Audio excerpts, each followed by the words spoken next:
Time to meet the men from the ministry.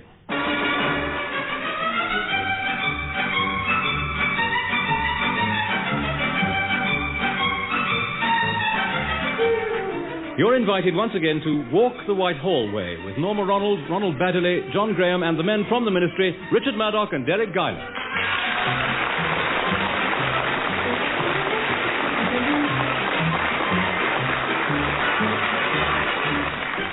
Ministry men have to be constantly alert, and in the General Assistance Department, they must have a wealth of information at their fingertips, ready to answer any queries that may arise. What's the date today, too? Sorry, I've no idea. Well, I just want to finish this form, and then I'm off for the weekend. I'm popping down to the country, you know. Yes, staying with the Cavendish Burkes. Oh, them posh friends you met in Alcatraz? In Algeciras, Mildred, our Spanish holiday. I read about them in my magazine. They've got a stately home, haven't they? Yes, I suppose you could call it that, yes. Well, what else could you call it? It's so big, if they want to be in bed by midnight, they have to leave the sitting room at 10. Now, don't exaggerate, Mildred. And they used to throw it open to the public. Yes, they did, but Mrs. Cavendish Burke didn't like them staring at her private quarters. I wish I was rich. My mother used to give my brother sixpence to take me out in my pram, and I've been pushed for money ever since.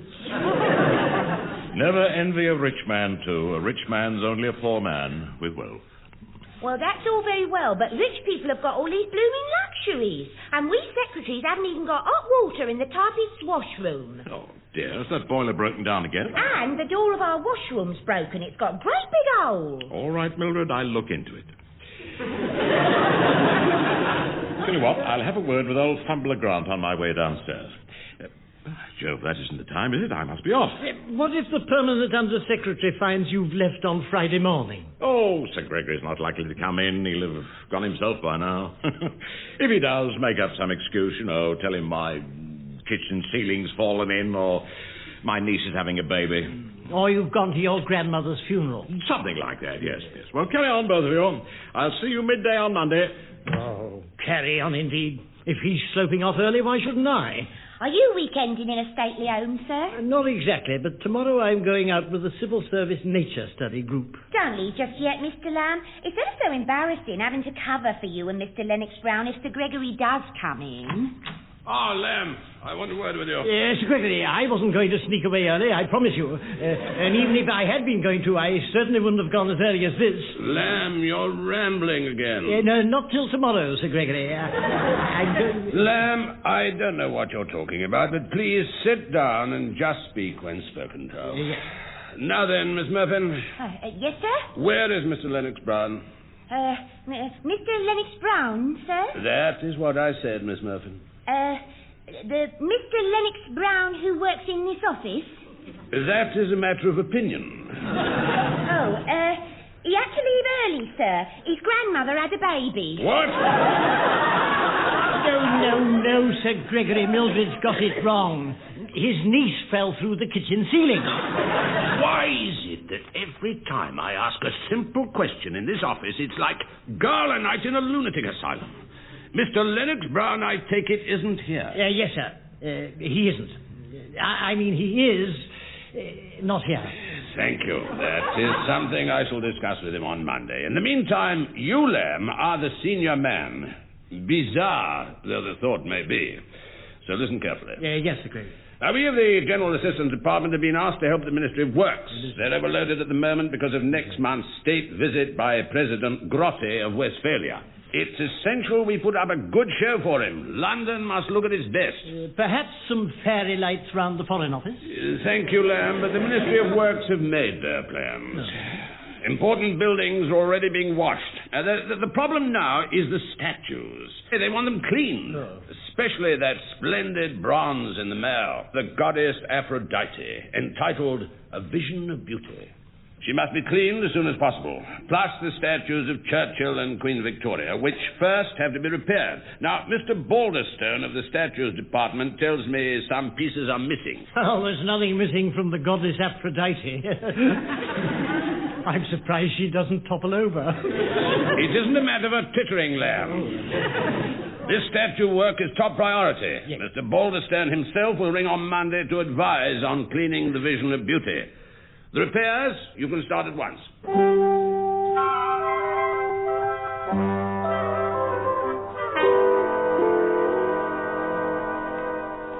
Have a pleasant weekend, Mr. Lennox Brown. Yes, thank you, Mr. Crowley. Yes, I was with some friends in the country. Oh, very nice. Yeah. I always say a change is as good as a what's-his-name.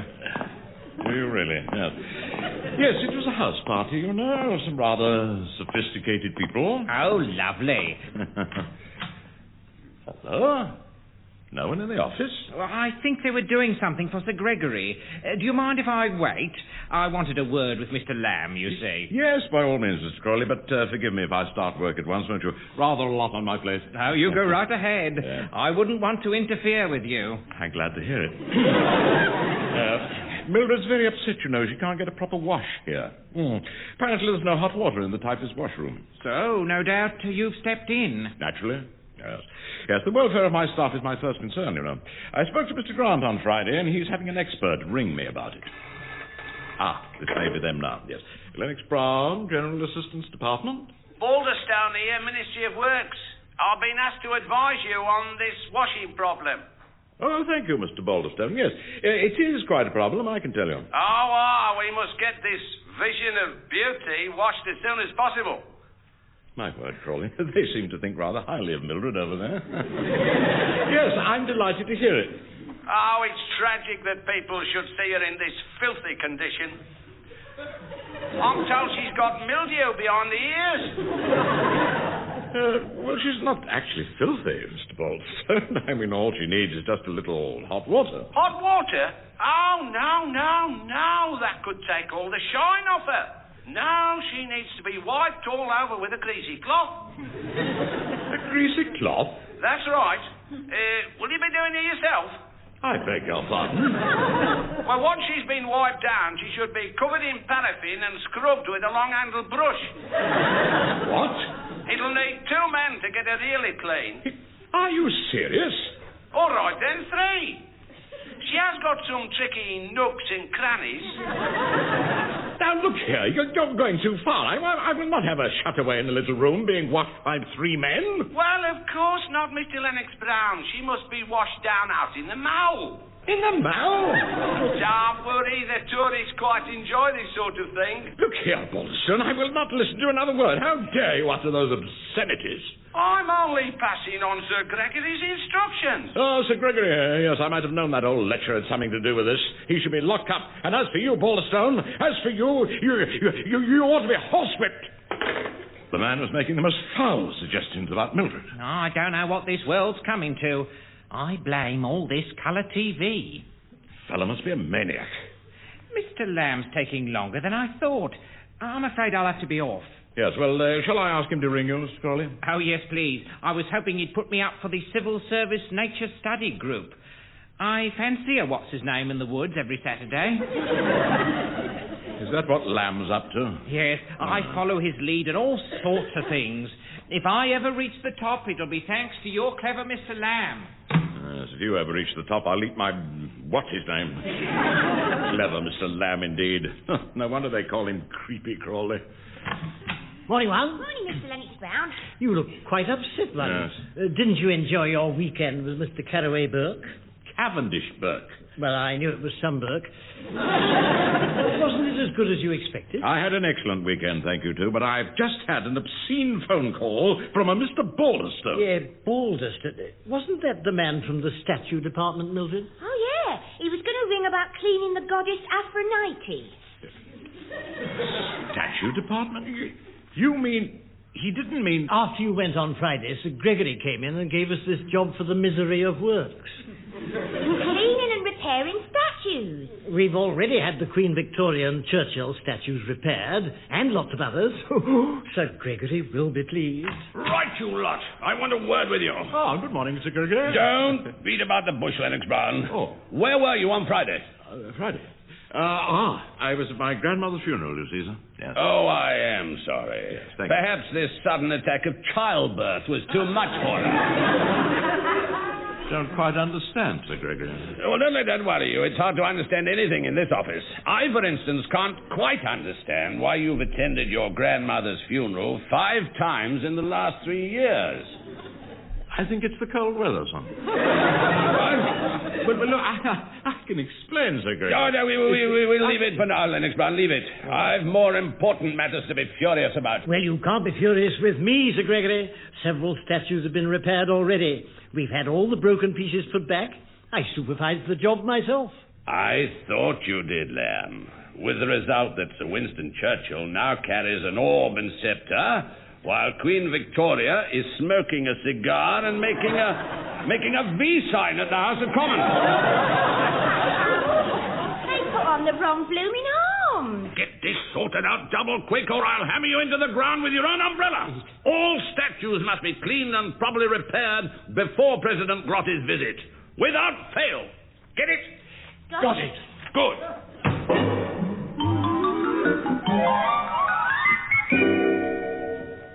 I've just been down the washroom, Mr. Lennox Brown. Everything's working a treat now. Well, I'm glad we got that sorted out at last. Fumbler Grant sent the plumber this morning. Well, apparently it was that old cistern. The cistern, yes. So at least we can get our hot water bottles filled. Of course, with the winter coming on, you need lagging round the bottom. Yes, well, that's one nasty problem settled. And talking of nasty problems, where's Mr. Lamb this morning? Morning, Ron. Morning, Mildred. Well, where on earth have you been to? You look even worse than usual. I've been supervising the cleaning of the statues. Oh, yes. Yesterday afternoon, I was up at the top of Nelson's column checking on the day's work. And at 5 o'clock, some fool took the ladder away. You don't mean you've been up there all night? Yes. And you didn't get any sleep? Well, I couldn't, could I? I mean, if I dropped off, I might have dropped off. Oh, Mr. Lamb, well, never mind. I'll go and make you a nice cuppa. Oh, thank you, Mildred. It's a pretty thankless job, one. No sooner have the men cleaned the statue than along come a flock of pigeons and all their work's undone. Yes, these wretched pigeons are a menace. I've always said so, yes. They perform no worthwhile function at all. Just like me. Yes. What? I've always said the same thing. Pigeons perform no worthwhile function. Look what some blasted pigeon has done to my bowler hat. Well, perhaps they do sometimes. Well, I'm sure it was an accident, Sir Gregory. I mean, the pigeon couldn't have known you were the permanent undersecretary. What? Well, I mean, it's a sign of good luck, they say, when a pigeon does it. When a pigeon drops a message like that. Oh, rubbish, Lennox Brown. Pigeons are a pest, an infernal, disgusting nuisance. Yes, sir. Just what we were saying, Sir Gregory. Pigeons are the cause of our dirty statues. It's time something was done about them. Quite right, sir. Otherwise, we'll never get the place clean in time for the President's visit. And another thing, President Grotty may wish to travel in an open coach, and with all these pigeons about, you know what that could mean. He'd end up a very spotty Grotty. Well, I'm a man of vision, Lennox Brown. If you say so, sir. And it's obvious to me you should now direct your energies to getting rid of London's pigeons before the President's arrival. The Ministry of Works can handle the statues. You want us to get rid of the pigeons, Sir Gregory? If you ask me, they're there because they're being fed. All these people who go round with bits of bread in paper bags. By Jove, that's a point to that. Yes, if they stop feeding them, the pigeons would go away. We might have something there. Yes, sir? Yes, I'm glad I thought of that. We must put a stop to it at once. You mean bring in a law against feeding pigeons? No, new laws take too long to get through Parliament. They've only just passed the one banning stagecoaches in Hyde Park. Well, then, what's the answer, sir? Well, what's the usual answer when we want to stop people doing something, but there isn't a law against it? Charge them with causing a breach of the peace. Exactly. Yes. Now put it in hand right away, you two. Yes, sir. This feeding of pigeons must be stamped out. Here is the news read by John Curl. The new drive to arrest people feeding London's pigeons has caused widespread reactions. 5 van loads of elderly ladies have already been taken into custody and charged with possessing breadcrumbs. This follows a swoop by the Pigeon Patrol led by Inspector Bird of the Flying Squad. And here's a news flash. One of the notorious embankment gang rounded up this afternoon is now known to be the Lord Chief Justice. Police say he was found in a compromising position with several birds. It appears he was feeding them beetroot sandwiches and was caught red-handed.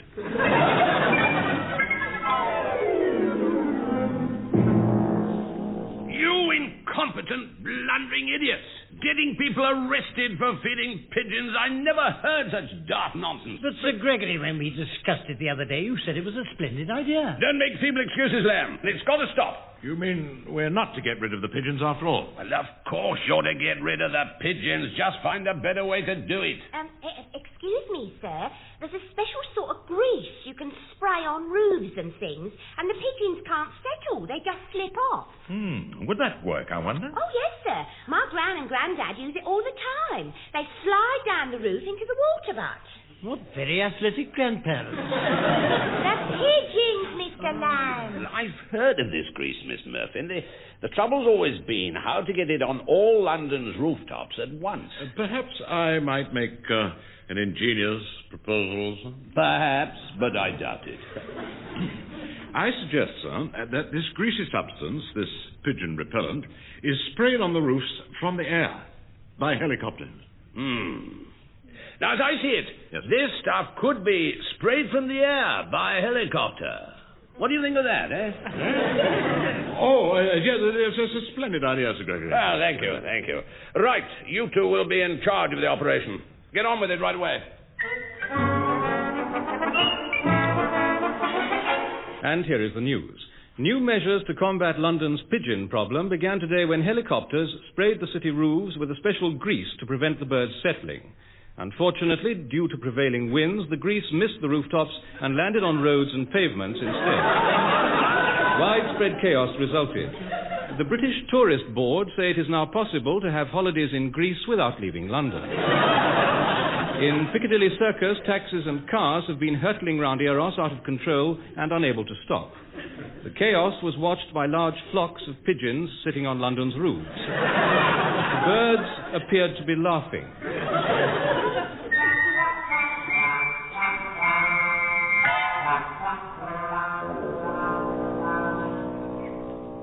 In other words, you're not pleased with us, Sir Gregory. I am speechless, Lamb, speechless. We do apologize, Sir Gregory. And, of course, we've suffered too. I'm delighted to hear it. The grease is especially treacherous in Whitehall, sir. The entire department had to crawl to work on their hands and knees. From your normal time of arrival, I thought you always did. Spraying London with grease, indeed. What an absurd idea. Now, the whole thing was a ghastly blunder. London's roads must be cleared of grease at once. Perhaps the helicopters could spray them with detergent, sir. I'm going to arrange for helicopters to spray them with detergent. Now, how do we get rid of these blasted pigeons? I have the perfect solution for getting rid of pigeons. Very well, Lennox Brown, surprise me. Thank you, sir. Use the pigeons' natural enemies, creatures from the wild. Come to the point. Well, the point is, Sir Gregory, if we borrow some falcons and eagles, they'll attack the pigeons and frighten them away, you see. Falcons? Eagles? Where do we get them? Well, my friends, the Cavendish Burkes, breed falcons on their estate in Scotland. I'm sure that they'd let us have some, sir. And the zoo could lend us some eagles. Well, funnily enough, Lennox Brown, I was just about to suggest using birds of prey. Yes. Well, better get started at once. I think we've finally got the answer. Want a bet?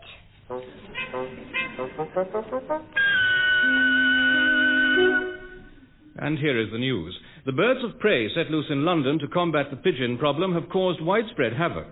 Outside the law courts, a falcon dived on the Lord Chief Justice and ripped out the seat of his trousers. He was rescued by passers-by who saw his predicament. London's pigeons seem unaffected by the new arrivals, and there are reports that some of them joined a gang of falcons in attacking the Prime Minister's budgie. Further problems have been caused by the detergent sprayed in the streets last night. After heavy rain, the city was covered in 6 feet of lather. It didn't work, did it? But that was the only flaw, Sir Gregory. Oh, it was a ludicrous suggestion, a half-witted, half-baked act act of lunatic folly. If this pigeon problem weren't so urgent, I'd take great pleasure in kicking you both down the ministry stairs. There are now more birds than ever, and London looks like a giant washing up bowl. I've been thinking of taking a spot of leave, sir. Well, think again, Lennox Brown. By the time I've finished with you, the only sort of leave you'll get is sick leave. Now, what do you say to that? If you need me here, I'll be happy to stay, sir. President Grotti arrives next week. He'll think this country's run by madmen. And you won't be far wrong. Now, once and for all, this problem is your pigeon. I want the birds gone and the city cleaned up before the president gets here. You've got 10 days to do it. Well, no problem's ever defeated the ministry before, sir. But suppose this one did. Then you'd both be dismissed, Lennox Brown. Sacked. Oh, not sacked and dismissed, Sir Gregory. And hung, and drawn, and quartered by me, personally. I believe, sir, it's time to do what we always do with really tough problems. Stuff them down behind the radiator. I mean, appeal to the people's patriotism, sir. Why don't we urge the public to get rid of the pigeons as a patriotic gesture? Well, do you think people will shoot pigeons for the sake of the country? Yes, sir, I'm sure they will. Especially if they get money as well. That's it, one. We could offer rewards for shooting pigeons. 50p for a brace, or £1 for a pair of braces. By thunder, this time I think I've got it. Harness the nation's greed and there's nothing we can't do. Pigeon hunting will be all the rage. We could have a slogan like, there's a price on that pigeon. Or, potted pigeon for Europe, eh? What? Make the arrangements at once, you two. By Jove, I could get a CB for this. I suppose the Godfather will take all the credit as usual. Look, hadn't we better wait and see if it works before we worry about that? It can't fail, Mildred. At 50 pence a time, everybody will be chasing pigeons. I'll even have a go myself. Hand me those rubber bands, Mildred, and some paper clips. I'll make one of my catapults. Oh, this will be exciting.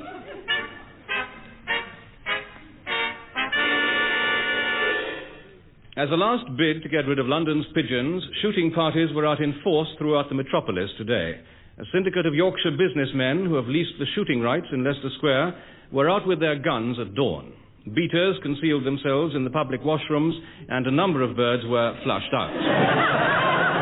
This afternoon, Sir Alec Douglas Smythe led a party of sportsmen in Parliament Square. They're reported to have brought down a large number of pigeons and winged 2 traffic wardens. They later moved further afield when told the sound of gunfire was keeping MPs awake. London's civil servants have been making their own bids for pigeon bounties. Some have been leaning from their office windows, hitting out at the birds with their umbrellas. Others have been lassoing them with red tape. Now here's a late news flash. We've just heard that the Lord Chief Justice, while bending to pull up his socks, was peppered with shot on the South Bank. His condition is said to be uncomfortable.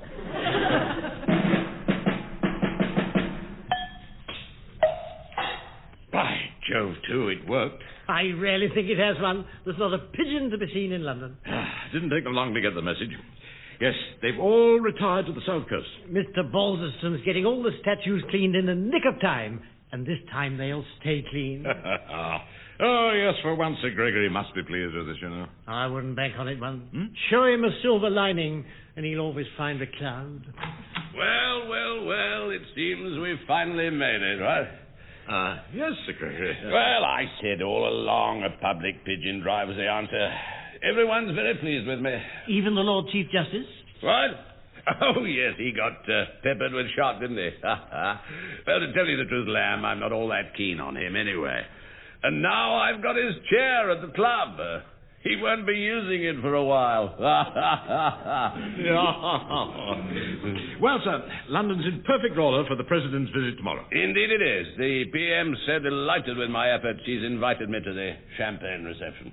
Oh, but, I mean, what about us, Sir Gregory? I mean, we did some of the work, didn't we?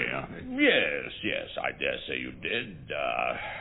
I'll see you get a few extra luncheon vouchers in the next financial year. Oh, thank you very much, Sir Gregory. Oh, don't let it be said I'm not a generous man. Here, have a cigar. Thank you, sir. Don't pull it about. You can cut it in half later. excuse me, Sir Gregory, Mr. Lennox Brown, I think you should see this bit in my magazine. No, Mildred.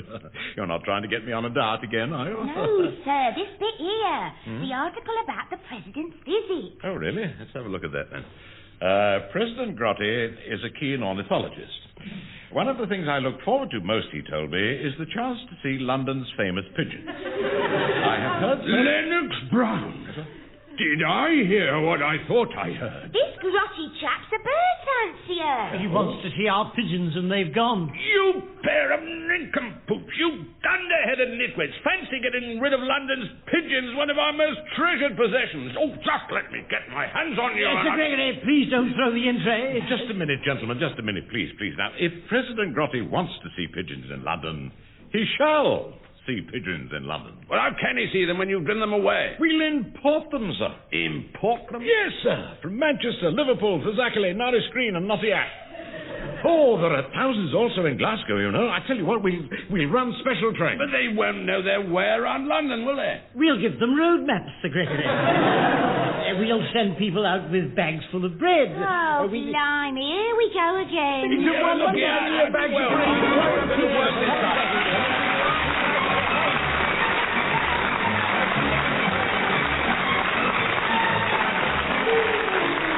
Getting the Bird as the men from the Ministry were Richard Murdoch and Deryck Guyler. Also featured were Norma Ronald, Ronald Baddiley and John Graham.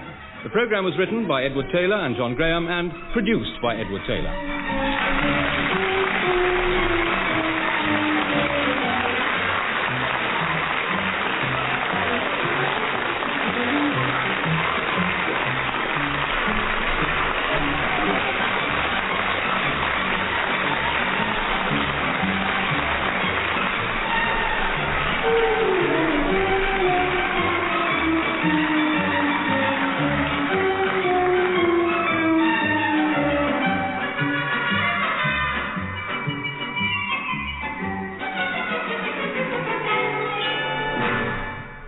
Nowadays, Trafalgar Square is pigeon-free.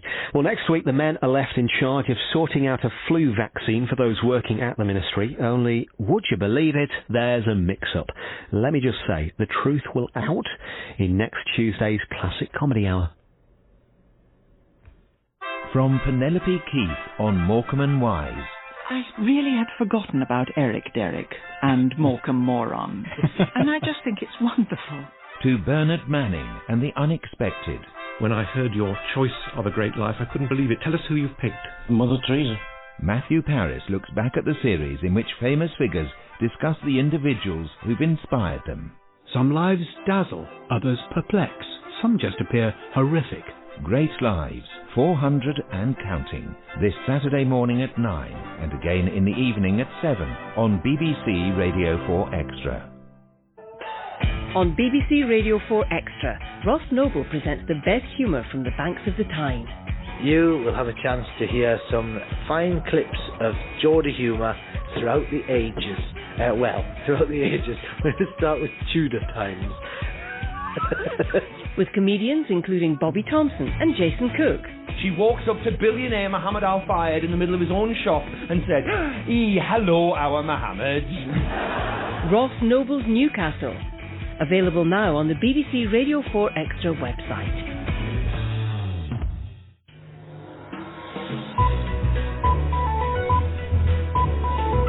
BBC Radio 4 Extra.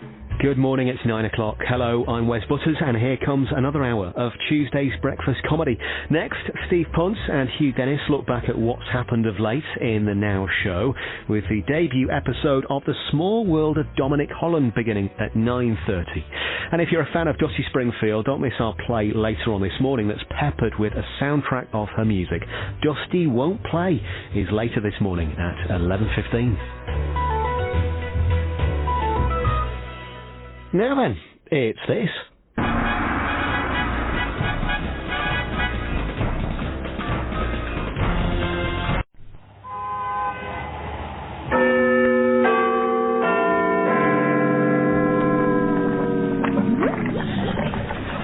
Time to meet the men from the Ministry.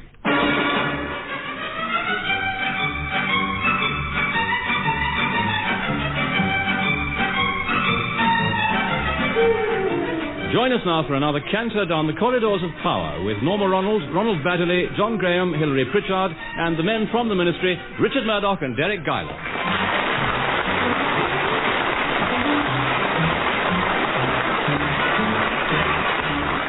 The Ministry men know that planning is the key to success. Every job must conform to its blueprint and nothing can be left to chance. In the General Assistance Department, dedicated men are even now tackling problems of economic growth. Is that the maximum possible, too? Yes, one. We followed the instructions exactly. Good. Then perhaps we can let the matter rest. Right. Do you know, I'll bet we're the only department in Whitehall growing mushrooms in the office.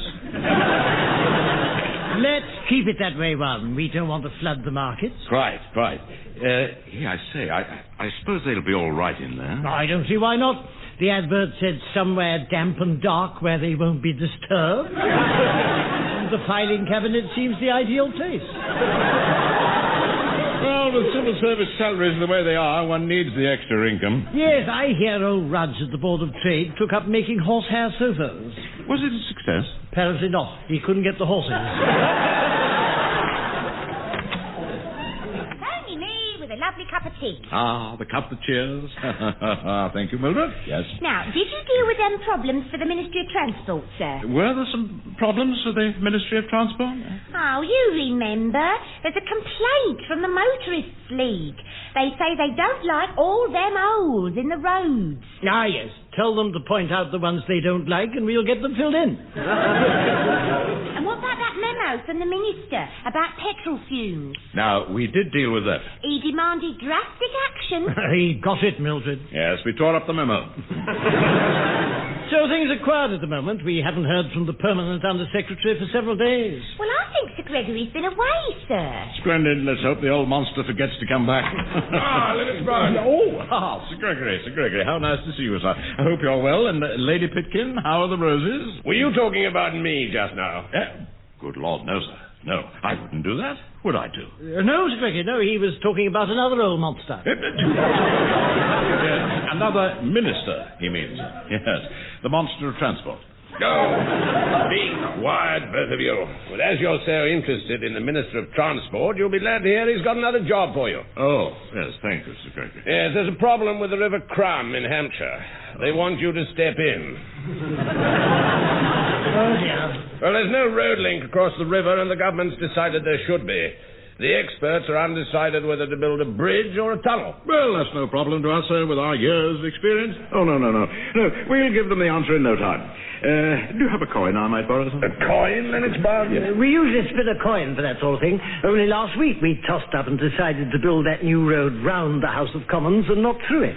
Yes. Well, this road link is an important matter. The whole project will be a prototype for linking Britain and France across the Channel. Oh, you mean what the Crum does today, Calais does tomorrow? Exactly. The eyes of every engineer in Europe will be upon you. Mr. Gregory, if this job is important, why have you given it to us? A good question. Normally I'd be dealing with it, but at the moment I'm doing some research further down the river. My new motor yacht is moored there, as a matter of fact. Oh, yes, we thought we hadn't seen much of you lately, sir. Well, I go down whenever I can. It's quiet there, and I need to find a little peace. I thought you took one with you. What? He said, do you take anyone with you, sir? You see, to assist you with your research. Well, there are clerical duties, of course. I sometimes take Miss Bentwater from the typing pool. She's fast and efficient. So I've heard, sir. Well, this road link is to be at Crumford. Now, I want you both to get down there tomorrow. Certainly. Have a look at the site, sound out the locals and so on. Very good, sir, certainly, yes. See what sort of thing they prefer. At the moment, they have to make do with an old broken-down ferry, run by an old broken-down ferryman.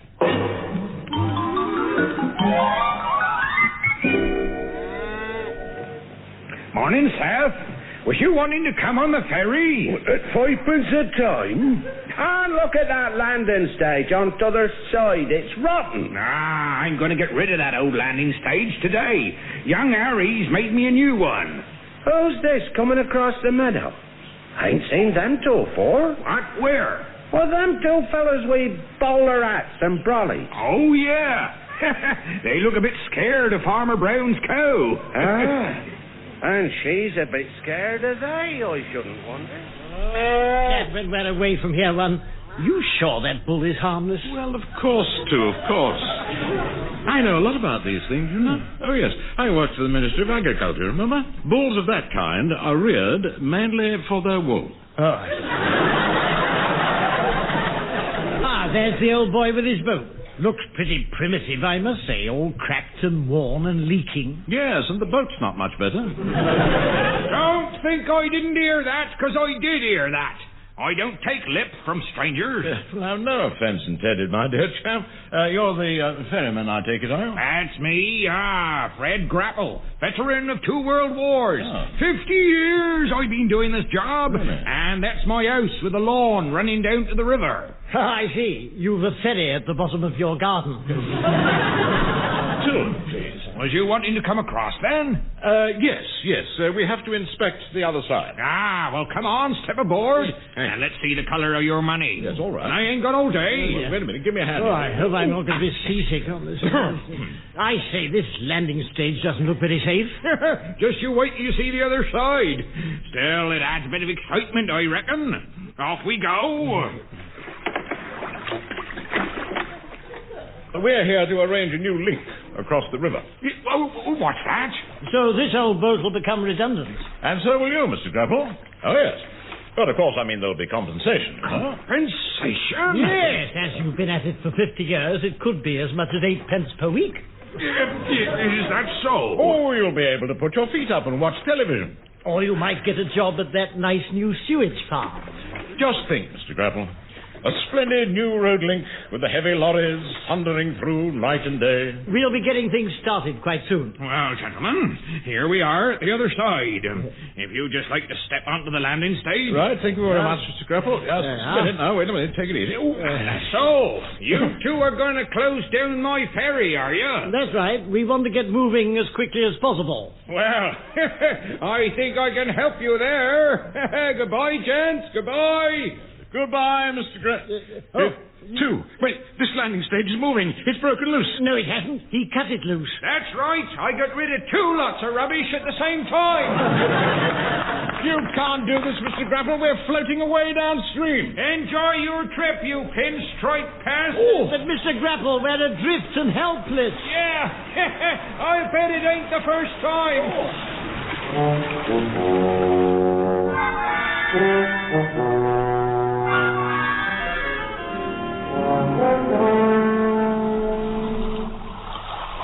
This is ever such a lovely yacht, Sir Gregory. I bet you're pleased with it. Yes, my dear, I certainly am. And needn't call me Sir Gregory now. We're quite alone on this stretch of the river. All right. Funny. Fancy, all the other girls will be busy in the typing pool, and here we are sunning ourselves. It's a lovely comfy airbed. There aren't many of these double ones about. Oh, what bliss to be away from Whitehall and those idiots in my department. It's as if the civil service didn't exist. Let me pour you another innocent double brandy, my dear. And then we can go down to the cabin for a bit. Oh. That's funny, Bunny. Not at all, my dear. It's nature's way.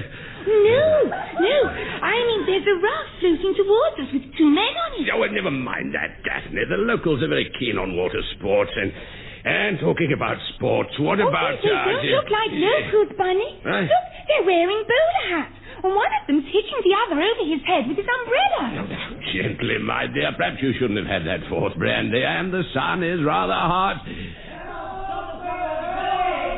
Good Lord! There are 2 men on a raft. By thunder, I know those voices. Am I having a horrible dream? Lamb and Lennox Brown! Are they friends of yours, Bunny? Friends? They're 2 of the ghastliest nitwits you'd ever hope not to meet. Keep down, Daphne. They may drift past without seeing us. But there's a dangerous weir down there. They could be drowned. Never mind, my dear. The ministry is overstaffed. They're going to crash into us. What? My brand new yacht? Now keep away, you fools! They're going to hit us.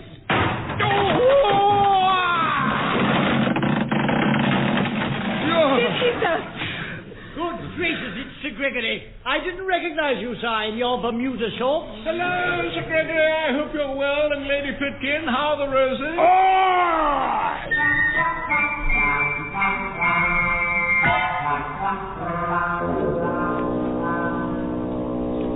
Now, don't mind us, Sir Gregory. We'll just sit here on the deck till our clothes dry out. I've hung them on the mast. Yes, you and Miss Bentwater can carry on as if we weren't here. I realise, of course, you can't do all you were planning to do, sir.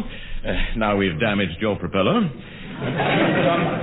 You're engaged on some research, aren't you? Miss Bentwater was going to take things down for you. Yes, that was the plan. But if your blasted raft fractured the propeller and severed the mooring, I'm not in the mood to concentrate. I did try to mend the propeller, Sir Gregory.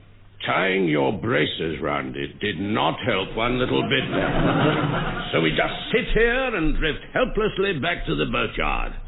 What about a little game to pass the time? Good idea. We could play I Spy. I don't play games, Lennox Barnes. Oh, Bunny, that's not what she said this morning. Very well, Lennox Barnes. I spy with my little eye something beginning with H. H, don't tell me. Hook, Sir Gregory? No. Hatch, Sir Gregory? No. Give it up. What do you spy, Sir Gregory? Hammer. I don't see a hammer, sir. Not on deck, perhaps, but I'm going below to fetch one. How kind. With which to beat your brains in!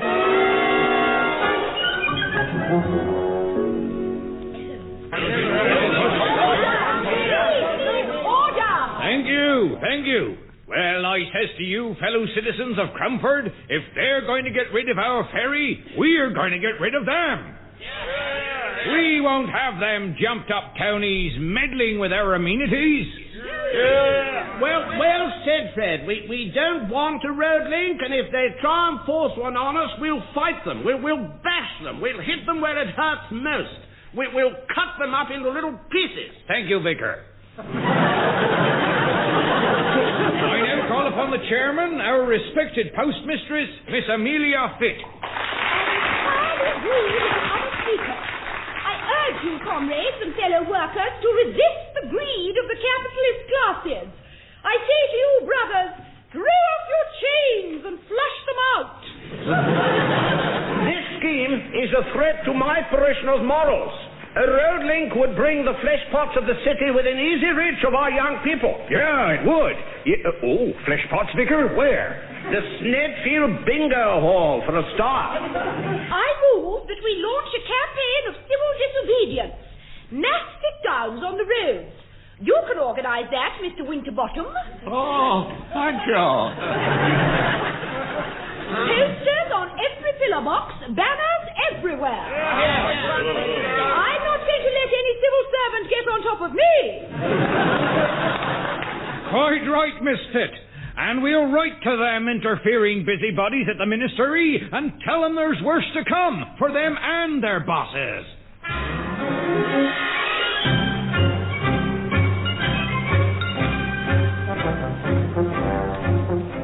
So you didn't get on too well at Crumford, sir? Well, you could say that, Mildred. That old ferryman does not want a new road link. But Sir Gregory wants a new yacht. He was quite cross with us, Mildred. Nearly made me walk the plank. But then he had second thoughts? No, he couldn't find the plank. Then he turned very nasty. We'd taken our suits off to dry, and he wouldn't let us have them. We had to walk back to London in our underwear. Oh, how embarrassing. Luckily, we were able to keep some dignity. We still had our bowler hats on. Well, these Crumford people are pretty cross and all. Have you seen this morning's paper? No, I haven't. Pass it over, will you, Mother? Thank you.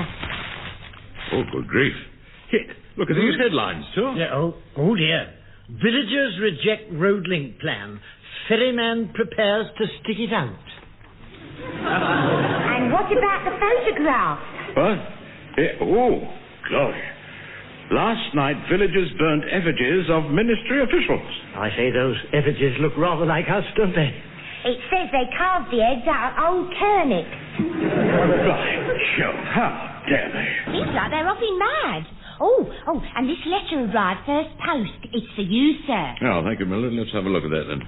You will never defeat the Save Crumford League. Hands off our ferry, leave us alone, or we could turn ugly. That wouldn't be difficult.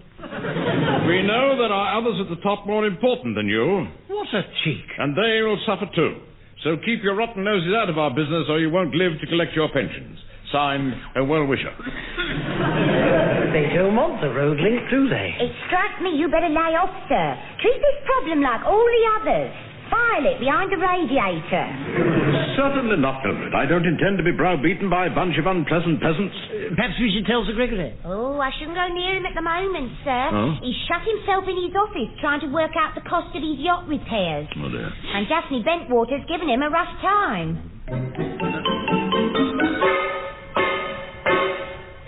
Is that you, Daphne, my little lotus blossom?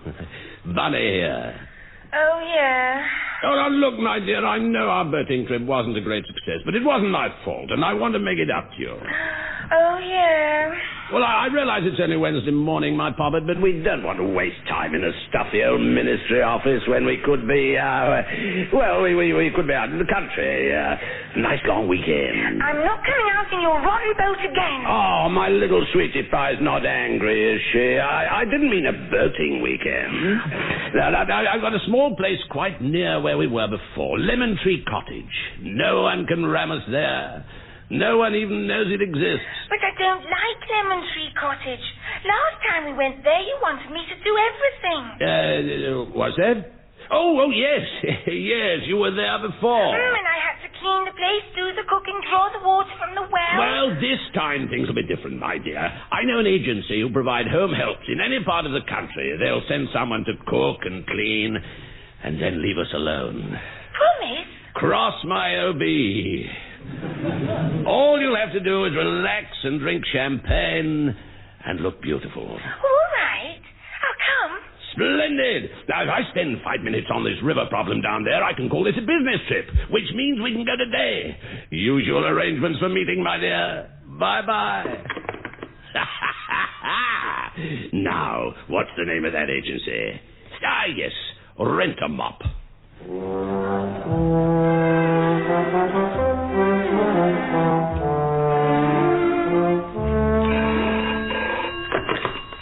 General Assistance Department, Mildred Muffin, to whom you are speaking with. Rent-A-Mop Domestic Agency here. Oh, yes. That isn't Sir Gregory Pitkin, is it? Use your blooming loaf. Do I sound like Sir Gregory Pitkin? Sometimes difficult to tell these days. I've an urgent message for Sir Gregory, and your switchboard put me through to you. He's away today, and I'm taking messages. Well, he asked Rent-A-Mop to find a home help for his country retreat, Lemon Tree Cottage, Bluebell Wood, Hampshire. How? We weren't sure yesterday if we could oblige, but we've managed to find someone. Well, I don't know anything about this, but I'll make a note in case he rings up from the country. Thank you so much. Goodbye. Sure. Oh, I better write that down before I forget. Phone message. They've got Sir Gregory help now. Lemon Tree Cottage, Bluebell Wood, Hants.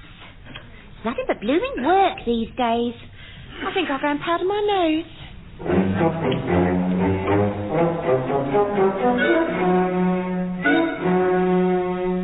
More threats from those Crumford people in today's paper, I see. Yes, apparently they marched to their local post office and defaced a ministry poster. Oh, there's nothing sacred. What did it say exactly? Keep your premium bonds in a safe place. Yes, they added a suggestion that was both unpleasant and impracticable. Oh, hello. No one in the office? I expect Mildred's gone to the canteen. Those protest people will stop at nothing. Odd that Sir Gregory has gone down there again. I saw a film on telly last Sunday where this crowd of villagers lynched a top executive. Oh, it was horrible. Blood all over the place. Ah, but that was a children's program. Couldn't happen in real life. Could it? Well, look at this note on Mildred's desk. What is it? Let's have a look. Phone message. They've got Sir Gregory. Help now. Lemon Tree Cottage, Bluebell Wood, Hants. Good grief, it can happen. They said people at the top would suffer. And they really meant it. They've kidnapped Sir Gregory.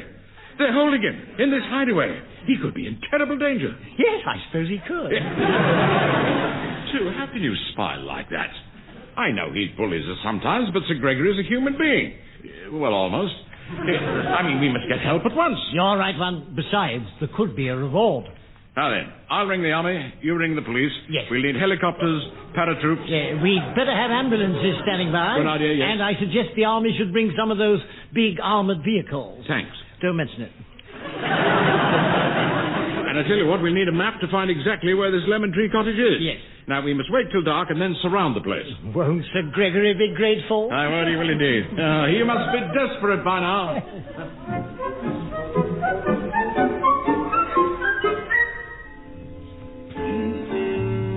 Now then, Daphne, there's no need to sulk just because the home help hasn't turned up. You lured me here so I could do all your cooking and cleaning. Daphne, my dearest, I promise that is not why I lured you, brought you here. You've been very wicked. Not yet, my puppet. Now look, why don't we just relax on this sheepskin rug by the fire and enjoy this bottle of brandy? All right. Only next time you kiss me, remember to take that cigar out of your mouth. Ah, that's better, my angel. No need to fuss over silly little trifles. No. Here we are, alone again at last. You'd think we were the only people in the whole wide world, wouldn't you?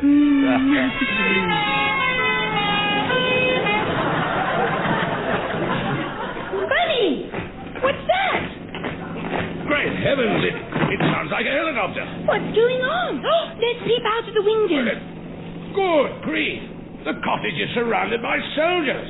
And they've got searchlights. Do you think your wife has come to look for you? No, surely not. There's someone out there with a loud hailer. All right, the game's up. Don't touch your victim or you'll face the consequences. So drop everything. I can't believe it. I know that voice. Oh, is that nice Mr. Lennox Brown and Mr. Lamb? They've gone mad. I knew they'd snap in the end. Just let me get my hands on them. This time they've gone too far.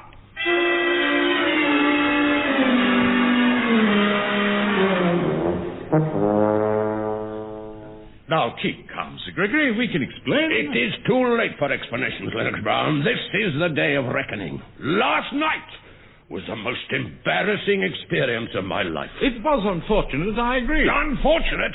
It was a nightmare. Of all the crass ineptitude, of all the sheer willful stupidity, Please, Sir Gregory, you mustn't blame yourself. What? It was our fault, Sir Gregory, but we meant well. We merely misinterpreted the note on Mildred's desk there. Merely misinterpreted? Yes, sir. Oh, when I think of those paratroopers coming down the chimney... The army behaved very efficiently, sir. I'm sure you'll agree. They behaved disgracefully, Lennox Brown. They hustled Miss Bentwater out of the cottage before she had time to put on her clothes. Ooh. And a dozen policemen questioned her for 8 hours in the bushes. They only wanted to grasp the bare essentials, Sir Gregory. No, be quiet, Lamb. It was bad enough with Miss Bentwater, but they did the same to me. I had no idea Holly could be so painful. We can only apologize, Sir Gregory. Apologize, Lennox Brown? You think that's enough? I'm going to have you both deported and drummed out of the civil service first. No, Sir Gregory, please don't throw that typewriter. Look, we'll settle for deportment. I'll pack my things now. We can leave quietly. You can have our potted plants, sir. Yeah, you know what you can do with your potted plants. The cactus, Sir Gregory? Especially the cactus. Now go, get out. Very well, sir. Before we go, Sir Gregory, perhaps we should phone Lady Pitkin. What? Phone my wife? Why? Well, I mean, sir, you've had a nasty shock. I mean, we ought to tell her exactly what happened last night so she can, well, you know, so take care of you. Yeah, no. Put that phone down, Lennox Brown. Mr. Lennox Brown. No need to phone Lady Pitkin. No need at all. Well, it might upset her. Are you sure, sir? Oh, yes. It's past now. No sense in raking it up. Forget all we said. We don't want Lady Pitkin worried about this affair. Business, do we? Oh, well, if you say so, sir. I'm prepared to overlook your little error in calling out the army. Yes. And the police, and the ambulances. And the police and ambulances, Mr. Lamb. Very kind of you, Sir Gregory. Right. With that behind us, I want you to get on with this road link project. We've lost a week already. And the Ministry of Transport have made it top priority. They want it finished in 4 months. But what about the local protest group? Did you speak to them? There was no difficulty there. I sorted them out in 5 minutes. What, even that dreadful old ferryman? Yes, of course. I soon talked him round. With your usual crisp diplomacy, eh? No, with some crisp £5 notes. Compensation. All the locals are perfectly happy now, and the road link must start at once.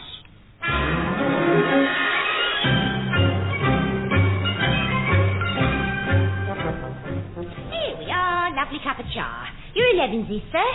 Thank you, Mildred. And I think we deserve an extra donut this morning. I hear there'll be big celebrations for the opening of the Crumford Road link. Yes, indeed. The PM's performing the ceremony next month.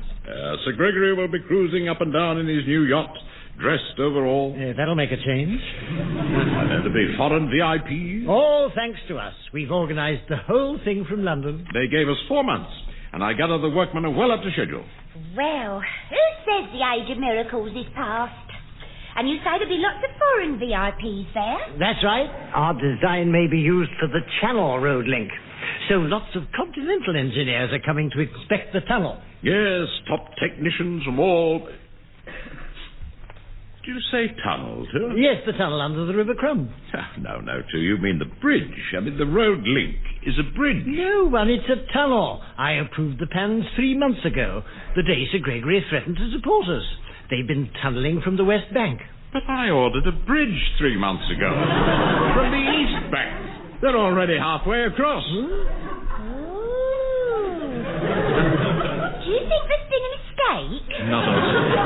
Not a mistake, a disaster. Oh, you idiot, too. Why is it always my fault? There's only limited finance. They can't build a bridge and a tunnel, and there's only a month to go. Oh, dear. You snattering too. We've got to do something. Mildred, get the chief engineer on the phone.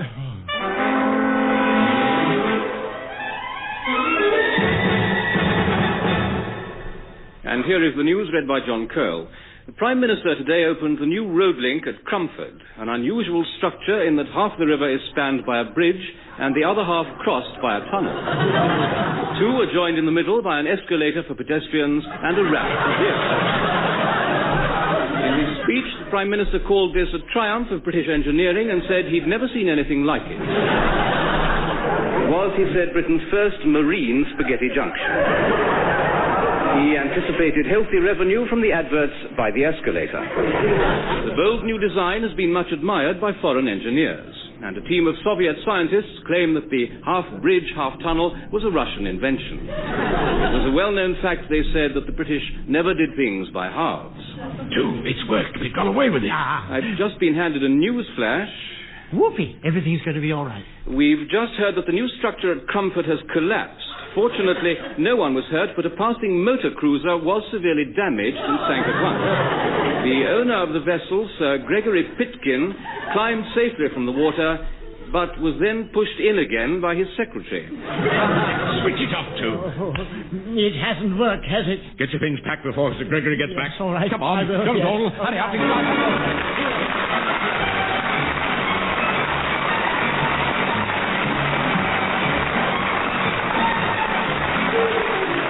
Providing the missing link as the men from the ministry were Richard Murdoch and Deryck Guyler. Also featured were Norma, Ronald Baddiley, John Graham and Hilary Pritchard. The programme was written by Edward Taylor and John Graham and produced by Edward Taylor.